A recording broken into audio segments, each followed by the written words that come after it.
I can see things, but I said I can't grow hair, so swings. You can grow hair. I've got remarkable eyesight, but yeah, terrible ability. I had incredible eyesight when I was your age. Yeah. But it drops off. What? And that's 10 years. Yeah. 10 years ago, drop off. 10 years, it's something like that. But I still see off in the distance, no problem. But it's that. My arms are getting shorter. Yeah.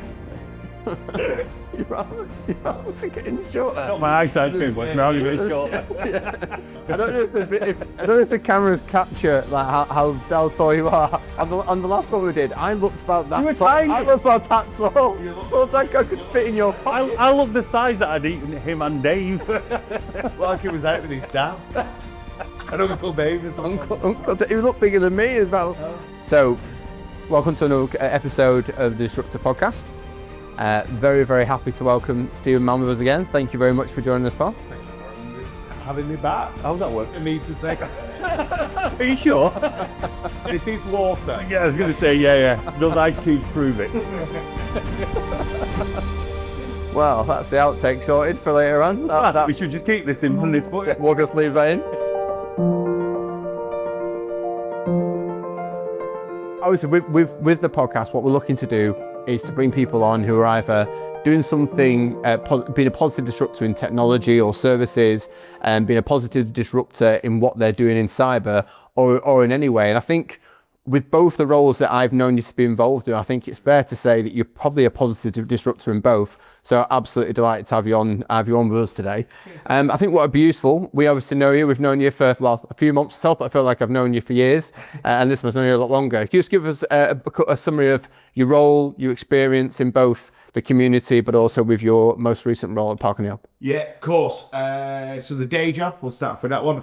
So I am the Head of Strategic Solutions for Park O'Neill. We're a relatively small cybersecurity advisory consultative organisation based out of Manchester. So that's day job one. We'll come back and do a little bit more on that shortly.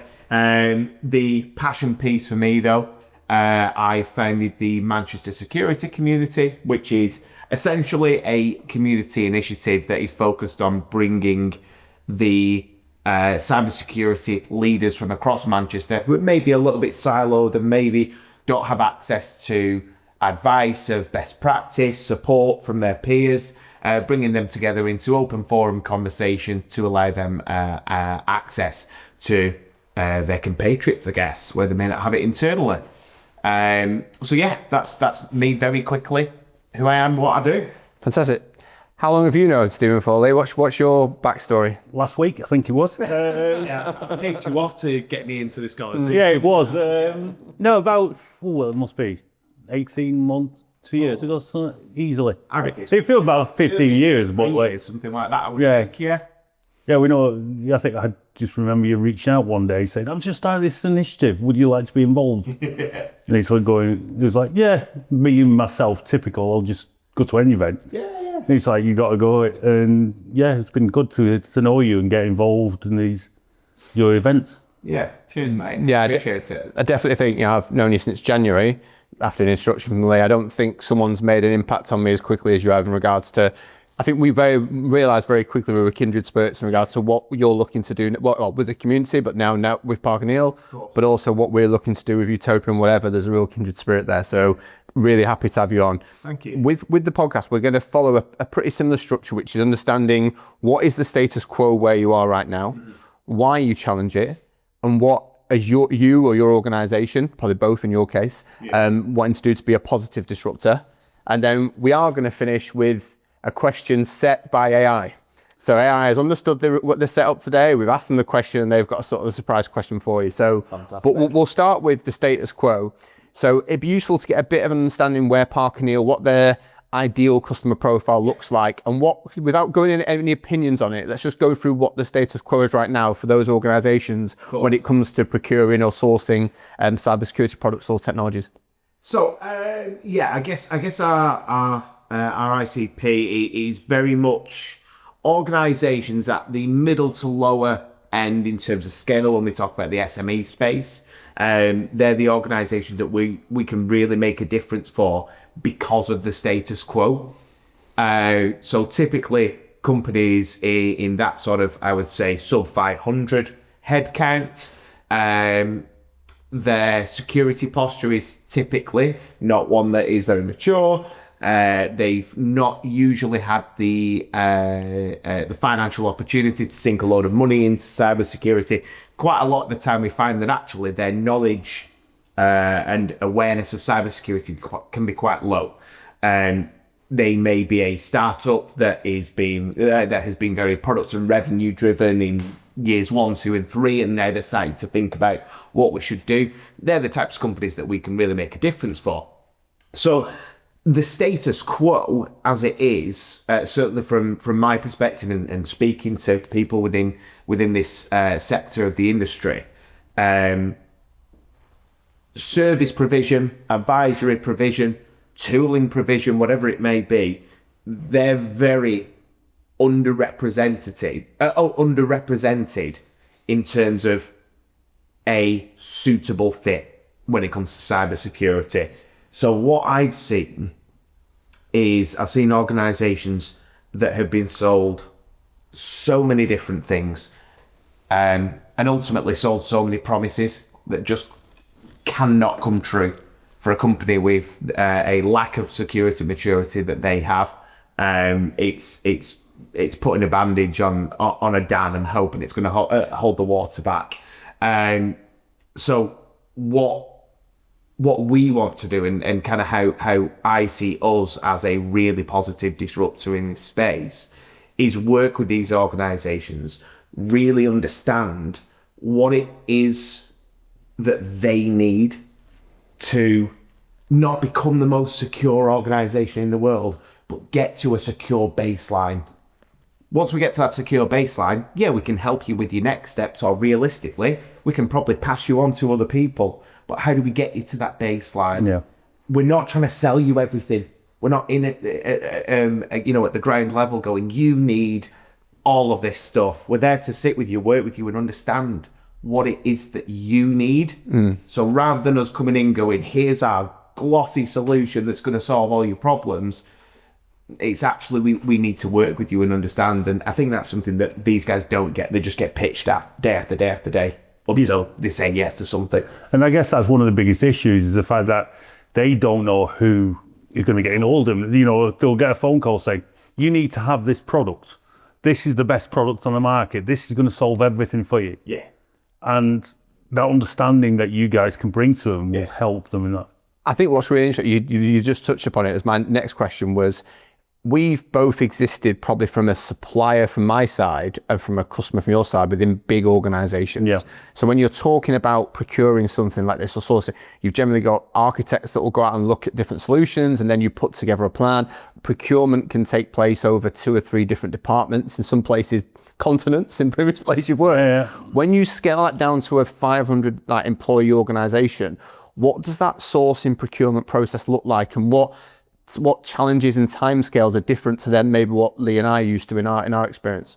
It can be very different from your experiences. Sometimes it can be, I don't know, it can be a very well-informed head of security, or a very well-informed head of IT, or to some extent an MD or a CEO, depending on the type of organisation that you're working with. They can be quite well informed as to what they need to do, and they just don't know how to get there. Other times, we might speak to, say, an IT director, and they're like, I haven't got a clue. I know I need to do something, but I don't know what to do. And you can obviously really make a difference on both sides, but the latter is one where you can really take away a lot of satisfaction in the fact that you've helped an organisation and you've helped a business. And I think what's really interesting for us is from an ideal customer profile, it's not something that we can align to a sector. It's not something that we can align to to a specific service provision or anything like that. These are organisations that are so different, inside tech, outside tech, and we're talking about local zoos and things like that. We're talking about, health and beauty startups that are scaling quite rapidly and dealing with tons and tons of customer data. Well, what are you doing with that? Because it's sat there somewhere, and who's looking after it? These are things that we can make a difference for. So yeah, there is not a well-oiled procurement machine that these guys go through. There is not huge amounts of research. We typically can take the time to understand what it is they need and how we get them to that baseline. I think, having met, the founders of your company, a number of weeks ago, I said this to them. I really understand them bringing you into this business, because I think you've got this community of people in Manchester all interested in cyber, and then you've got that sort of passion around that. But it's quite interesting. What you said there didn't surprise me, on the basis that I didn't think that a lot of these organisations would have dedicated head of cybersecurity managers. But when you're going out to these communities, typically that's what they're full of. Anyone who's got cyber in their role. But we all know that generally a head of IT in a small organisation will have that cybersecurity responsibility. So in growing that Park and Hill business, which I'm sure you'll do, you're surely only going to add to that cyber community in Manchester, because if you're targeting local businesses, they're going to realise that actually, okay, cyber might not be in my title, but I should be at these events. I should be speaking to these people, because I've got the same challenge, even if the number of users is smaller. The challenges are typically the same. You're absolutely spot on. That's what it's there for. If you're Lee Morton, who's been leading security in companies for years, and you're person A, who has never dealt with compliance, never dealt with cybersecurity, never dealt with data protection, you've just been an IT manager in a company who's had all of this thrust upon them, what a learning tree to sit under.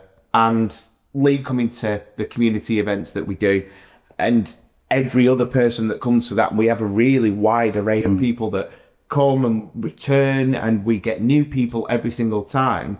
That's what it's there for. So those people who don't know can get access to support and go, is this guy full of it, basically?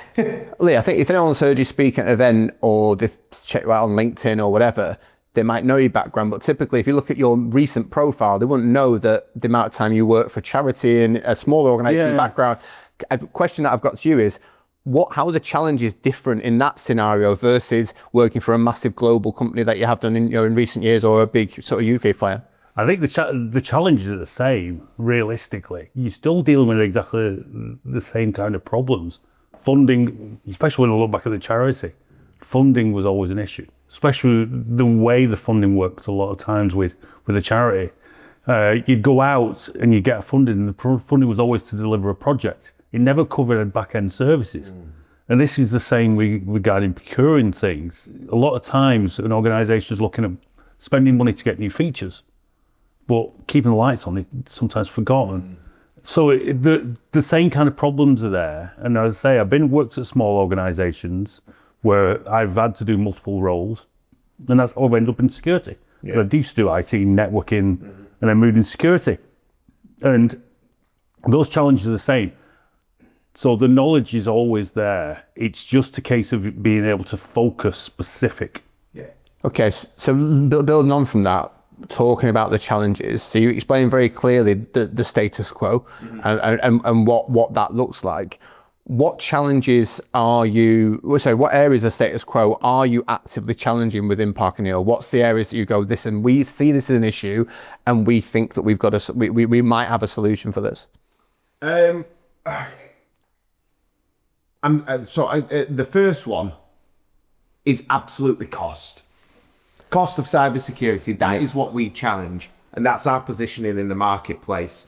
And I don't say that purely as we are trying to undercut everyone and we do things at a lower margin level or X, Y, and Z. We're not. What we've done is we've positioned our services to be suitable for the scale of organisation that we work with. Not to be suitable for the 2,000 plus, and we're going to make ourselves rich. No, we want to actually have a corporate impact at that lower end of the SME scale. So I use the term cyber microservices to describe how we work. So it's a little bit of an advisor, it's maybe a little bit of pen testing, maybe it's some threat intel. You don't need a huge full service behind it. You need a little bit of this here and there dropped in. So what we've done is we've designed our solution to be radically cost effective compared to market standard. And that's where we really wanted to disrupt and make a difference. I use the term a lot of the time, we want to make cybersecurity accessible for everybody. Because whether you are a startup who is in year 1, whether you are year 5 and things are going great for you, whether you're year 20, you've been around for a while, but you're still a relatively small company, you should have access to at least a baseline level of cybersecurity because of the world that we live in now. It shouldn't be something that is elitist, because we talk about teaching our kids and our grandparents about cybersecurity. So why are smaller companies